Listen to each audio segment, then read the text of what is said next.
Hello students, today we're going to talk about computer access and low tech to high tech. Now the low tech and high tech concept is one that it seems we need to define fairly stringently. However, it is kind of a loose term, so don't get too caught up in, but I will be talking about things being low tech, high tech. It's kind of a common sense type of thing. Low tech would be something maybe you could make on your own, inexpensive, something you can easily, readily buy. High tech would be something that's more expensive, usually electronic. So throughout the course, actually, we'll be talking a lot about low tech versus high tech. So, but with computer access, and I realize and understand desktop computers and even now our laptops are not as common as they used to be, but I know right now we're using them a lot.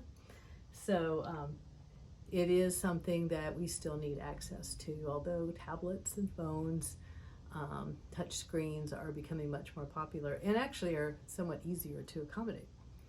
But I like to look at using a computer kind of with two different tasks, and in those tasks can be broken down. One would be using the mouse or using a pointer, and even under that category you need to be able to move as well as click. So those tasks within the task can be kind of broken down.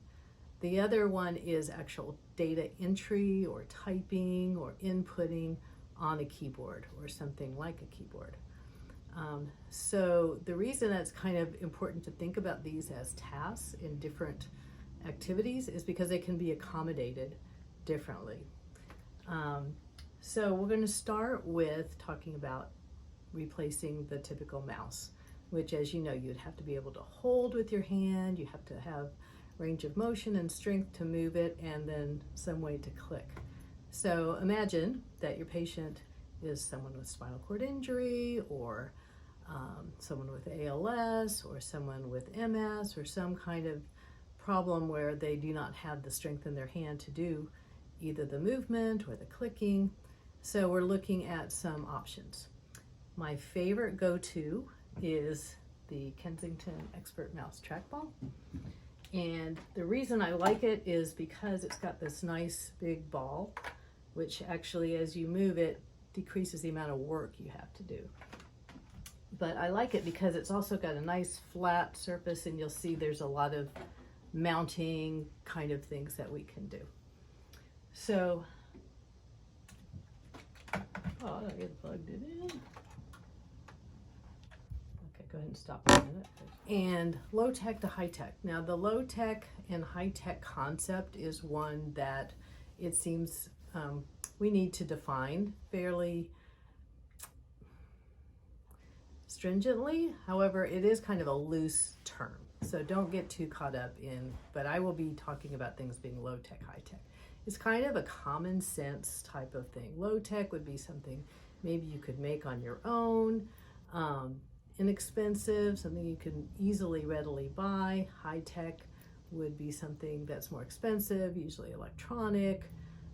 So throughout the course, actually, we'll be talking a lot about low tech versus high tech. So, but with computer access, and I realize and understand desktop computers and even now our laptops are not as common as they used to be, but I know right now we're using them a lot.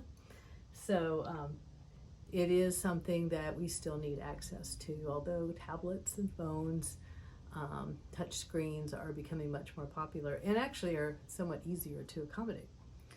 But I like to look at using a computer kind of with two different tasks, and in those tasks can be broken down. One would be using the mouse or using a pointer, and even under that category you need to be able to move as well as click. So those tasks within the task can be kind of broken down. The other one is actual data entry or typing or inputting on a keyboard or something like a keyboard. So the reason that's kind of important to think about these as tasks in different activities is because they can be accommodated differently. So we're going to start with talking about replacing the typical mouse, which, as you know, you'd have to be able to hold with your hand, you have to have range of motion and strength to move it, and then some way to click. So imagine that your patient is someone with spinal cord injury, or someone with ALS, or someone with MS, or some kind of problem where they do not have the strength in their hand to do either the movement or the clicking.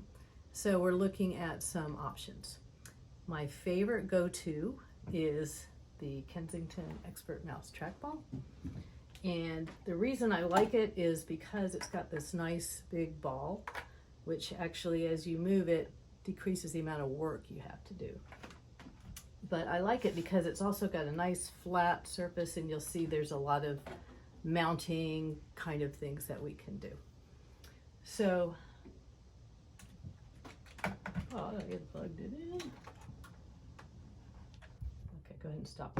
Things kind of in a progression of, say someone has, some use of their hand, just maybe not all the use of their fingers, but even someone ergonomically, maybe has all the use of their hands and fingers, but using the trackball over a mouse allows you to have a little less strength and range of motion in your arm because it's not going anywhere. So also what I find with a lot of the ergonomic things is you don't have to use your index finger to click. You can use the side of your hand to move the cursor, and then you can click with the side of your hand, your knuckles, with your thumb, lots of different ways to click. So it's really, for many of the ergonomic solutions that we find, one of the only things that you don't have to use that index finger to click. So the other thing I want to show you on the screen is an on-screen keyboard. And all of you will be able to, on your own computer, find it. You can just go to type here to search and type in on screen.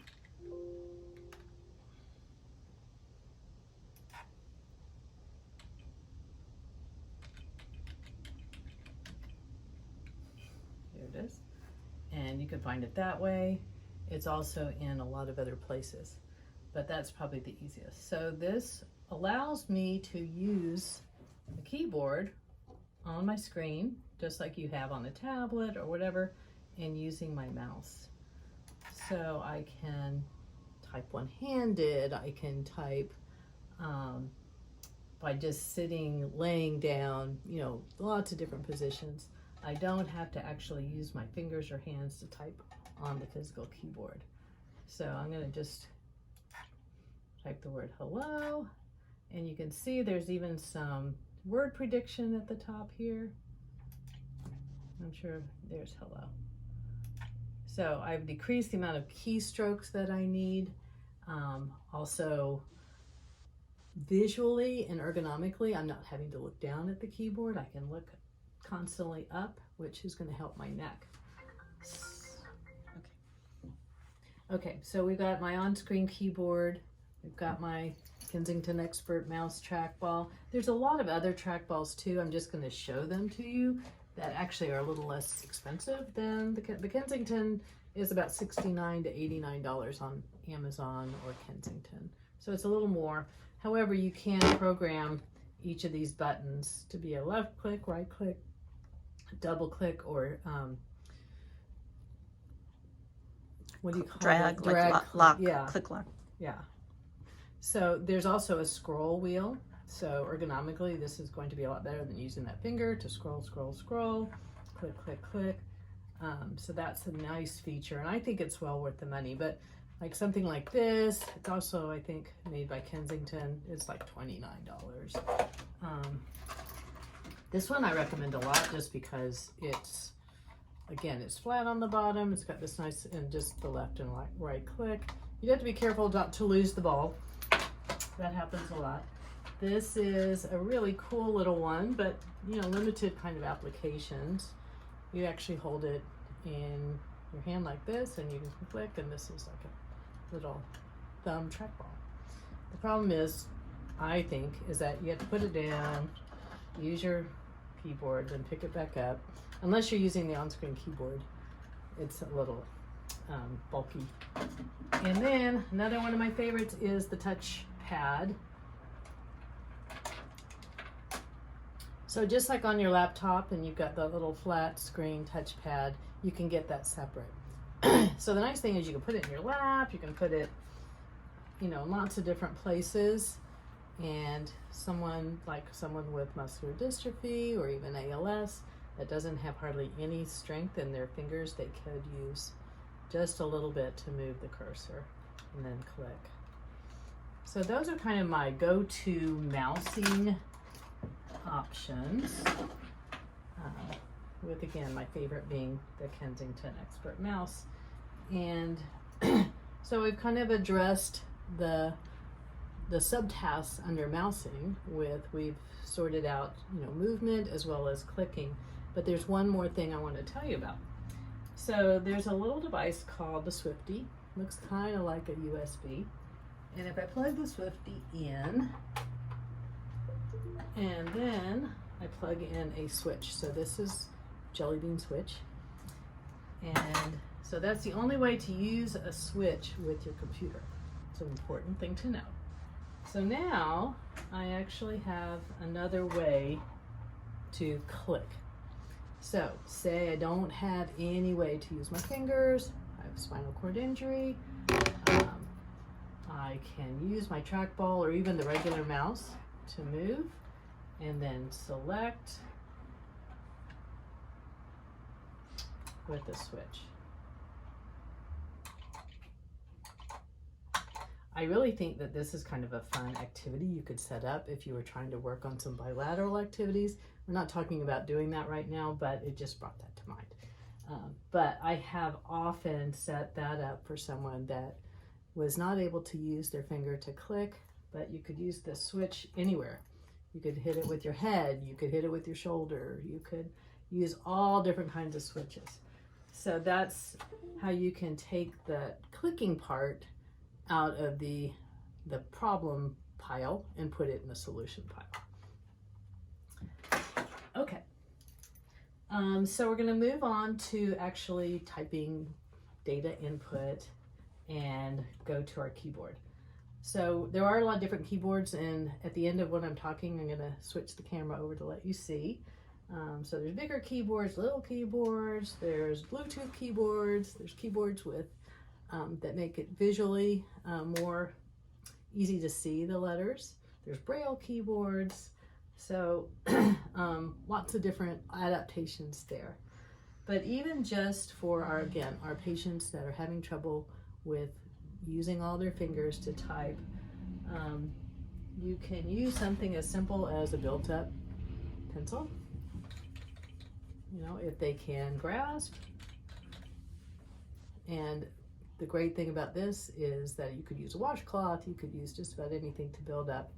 I see people in the grocery store, they have their wrist braces, and this is how they're doing it. So in the hospital, we're constantly adapting simple things, low tech, remember? So that's easy. And then also a universal cuff. So if you don't know what a universal cuff is, you should. It's just a little cuff that has a sleeve that you can put a fork, a spoon, a razor, anything in that sleeve to hold it if you don't have the ability to grasp. So here we go, eraser end of a pencil, universal cuff. So there's a new thing out there, it's called Easy Hold. A group of sisters came up with this, they have arthritis, and I really like the Easy Hold too, especially for styluses. And we're not going to talk about that just yet, but it holds a stylus or a typing aid really securely in the hand. So that's another option.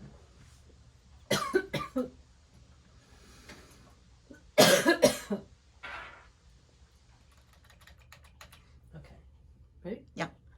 Okay.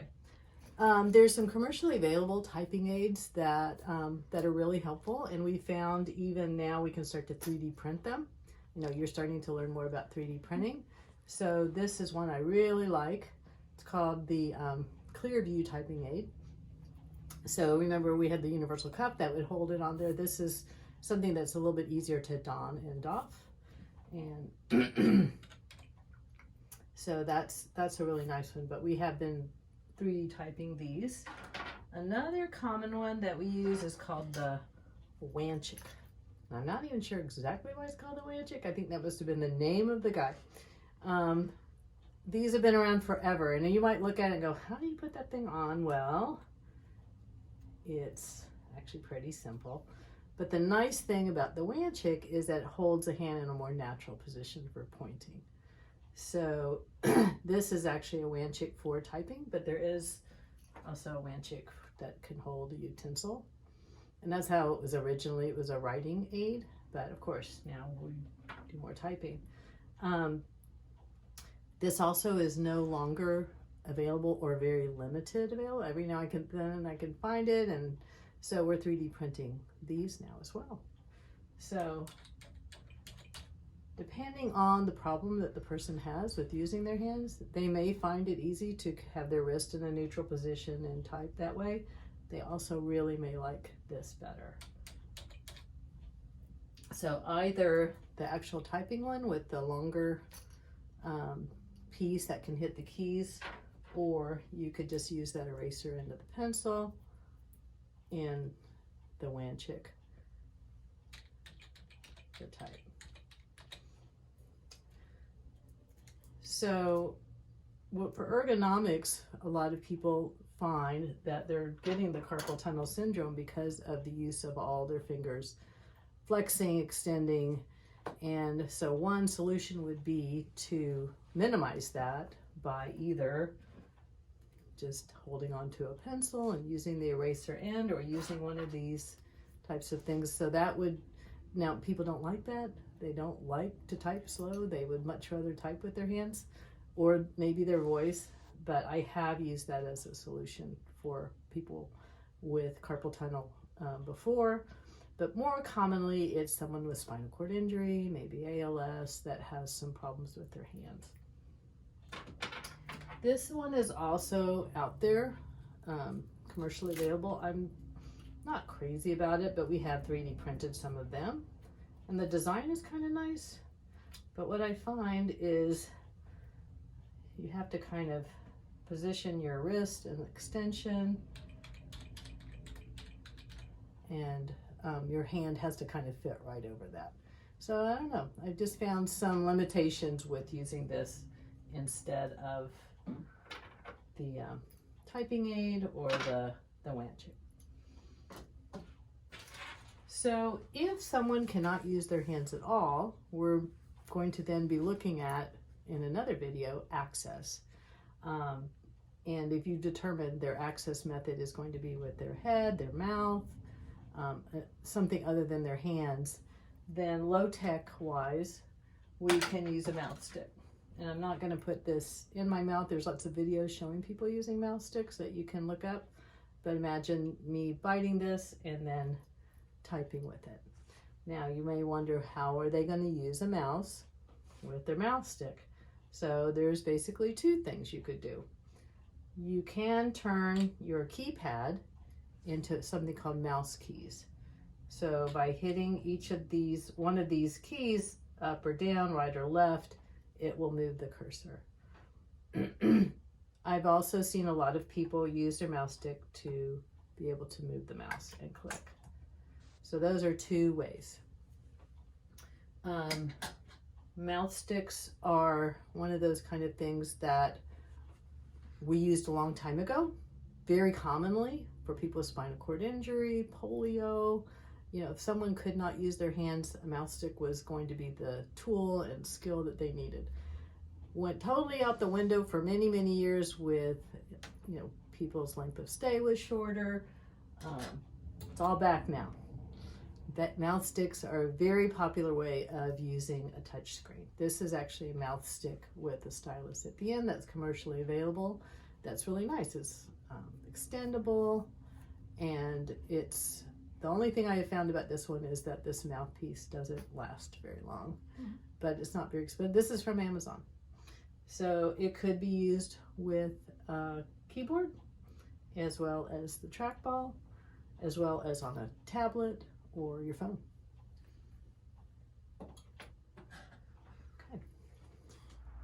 Okay, so here's a variety of keyboards, and I'm just going to focus in. This one is a smaller keyboard that I find works well for people that are doing one-handed typing, or maybe even ergonomically, they just have a small work area. Here's a really small one, and that's Bluetooth, and it's actually for like gaming or using the TV, but I have a lot of patients with muscular dystrophy that can move their hands, just not their shoulders and their elbows. So something like that they can just put in their lap. You can kind of get a feel of the size. This is the greatest keyboard of all time in many ways. It's got, great visual contrast, nice big keys for people with Parkinson's or even low vision. I also kind of like the feedback that you get, and it's a really easy touch. This is also nice visually, but it's a small Bluetooth keyboard that you can use with a phone or a tablet. And this actually has something that is a great concept. It's called a key guard. So it may be kind of hard to get the feel, but this is a plastic platform over the keys, and then there's squares cut out for the keys. So say someone with CP that has a lot of movement can rest their hand here and then just use their fingers to get into the holes of the keys. This is a really common, what I consider low-tech method of using the keyboard. And there's companies that will make them, or we can 3D print them, but it's very, very common for access to computer, to even remote controllers, to tablets, to communication devices. It's called a key guard. Okay, I want to show one more low-tech type of thing that I didn't show you guys before. It's called the Ergo Rest. Again, think of somebody with weak shoulders, weak elbows that just needs some support. So this attaches right to the desk, and they can rest their arms and have some free movement at that. And it's got some nice little adjustments. This is one of those things I wish to God that I had invented myself, because it's a really great thing. Ergo Rest arm support. So for a lot of our patients that have ALS, before they start to experience a lot of weakness in their shoulders, can use something like this only, and they can still maybe use their fingers, or they can hold on to the eraser end of the pencil and type that way. But at this point, I would start probably trying to move them towards using a trackball or a mouse with the on-screen keyboard, because truly physically that's going to be easier. So I want to take this minute to talk about how I would determine what's easier. Because yeah, you can ask them, is this easier? Is that harder? You can observe someone struggling, seeing that they're making mistakes. Another way is to use kind of a modified COPM with a 0 to 10 or 1 to 10 scale. So the 1 is something that's very easy. The 4, 5, 6 would be medium difficulty. 10 is most difficult. So just like the pain scale, where 10 is the most pain, on my little scale here of effort, 10 is its most difficult. So what I'm looking for with all of these devices and in my assessment is the easiest. I'm looking for a 1 or a 2. So we may try something. We may try the trackball with an on-screen keyboard, having everything else set up, and have them type the sentence, quick brown fox jumped over the lazy dogs, or something like that. And then I would ask them, give me that on the scale of 1 to 10, how easy it was. And then after trying a few different things, we can see what's the easiest in terms of what they told. But also I have other observations that I'm using too. So that's kind of a nice way to go from one thing to the other. So what I want to show you now is some ways to use maybe more high-tech equipment, or more modifications of someone that doesn't have the use of their hands. So remember I told you I loved the trackball. So I've now taken my trackball and Velcroed it onto what's called the universal switch mount. Universal switch mount is another one of those things that I don't know what I would do without. It attaches to anything, a wheelchair, table, has many, many different degrees of motion, and then it can very securely tighten down. And it's got a nice little platform and plate there to put things on. So for a lot of our patients in the hospital, or if we're just kind of trying real quickly to get someone back on the computer, I might, and they can't use their hands, might try using their chin or their head movement with the trackball. So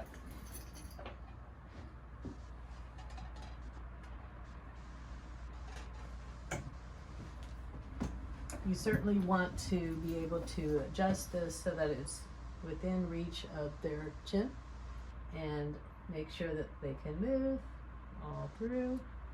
And you've got that on-screen keyboard, remember? So I'm gonna first try, I'm gonna type my name, start at the K, and move over. Oh, why are you doing Q? There we go. So this kind of seems like a lot of work, right? I mean, having to move a lot. So something that might make it a little bit easier is to put on a setting called dwell. And dwell is a feature that you see in a lot of things like communication devices, where it actually takes the ability to click out of any kind of physical domain. So they actually call it hover here in the on-screen keyboard. And so I just have to now hover over the key, and it will automatically select. And it kind of gives me a little visual of when I'm on the key, how quickly it's going to select it. So if I get somewhere I don't want, I can easily move off.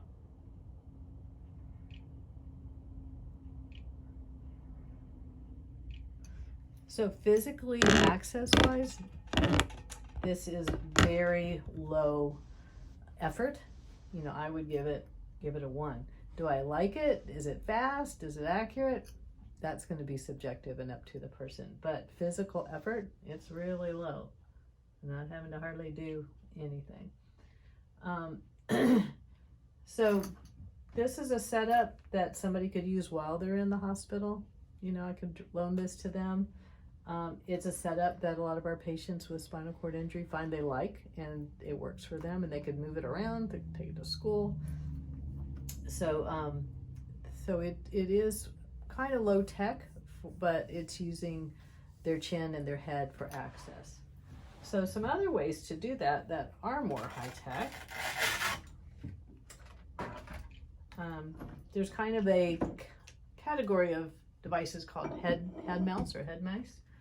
This is the one by Origin. It's actually got a USB plugged in, and then I'm just Velcroed it to the top of my monitor.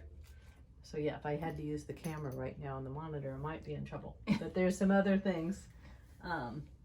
So it comes with these little reflective stickers, and someone could put that on their forehead, or to make it go, you could put it on some glasses. Can you hold up the stickers again? Yeah. So, and then there is on my glasses. So again, head movement is what we are going for. I can't use my hands, but I can move my head. And so you can see as I move my head back and forth, I'm moving the cursor. And so I can even calibrate if it's hard for me to go up, I can go up real fast, and then it calibrates. So I'm gonna get rid of, so I have my dwell feature on, I just have to dwell. I've seen people put the dots on hats, on glasses, on headbands. So there's different ways, and then also just on their head.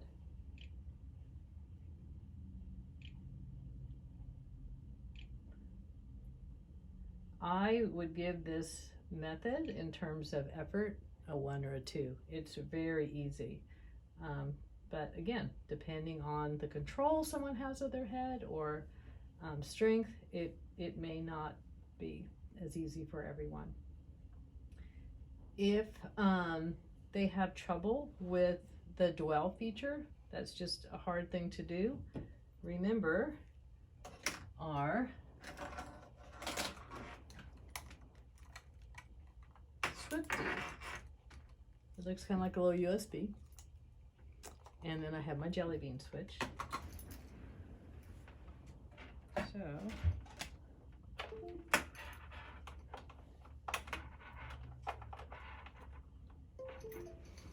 and I'm going to go back and take off that hover feature and put it back on click. And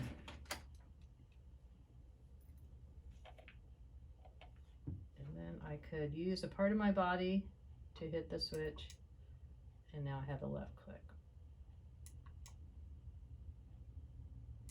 Kind of like chewing gum and walking at the same time, but it does allow me to get on the letters and stay on them for just a little while or for a long time. The other nice thing about the on-screen keyboard is you can change the size. You can make it bigger. And this is both Apple and PCs.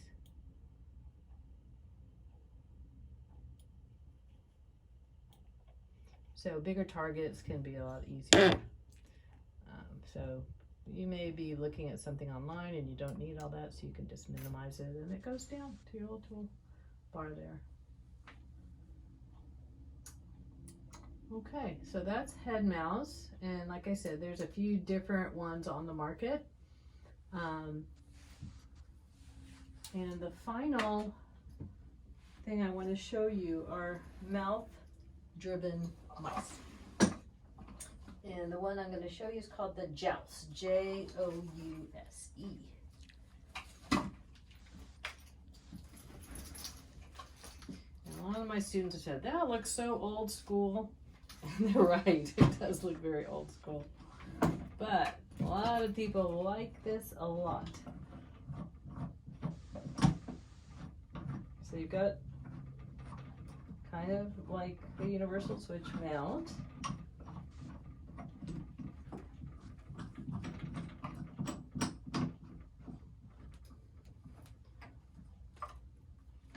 And this is actually the Jouse 2, and there is now a Jouse 3.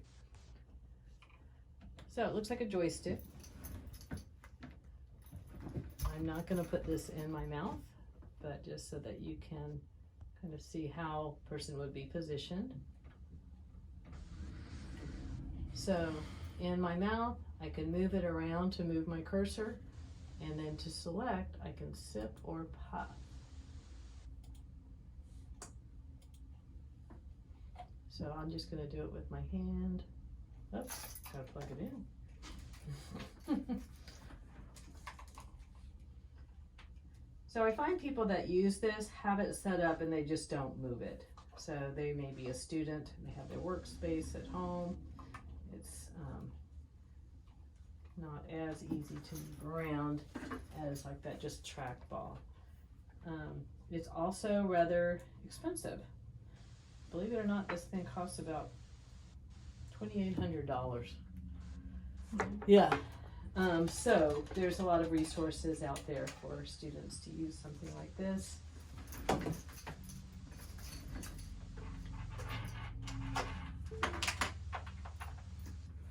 A lot of people are finding this is working well for gaming as well. Oh, nice. Yeah, so very sensitive. I barely have to move it. The other nice thing about it is it's proportional. What that means, kind of like driving the wheelchair. I just have to push it a little bit and it keeps on, versus the trackball, I have to keep pushing. Even with the head mouse, I have to move my head a lot. This, and the harder I push down, the faster it will go. So again, I'm going to go back over and turn on the hover feature just to show you how it works, but I could also just sip or puff.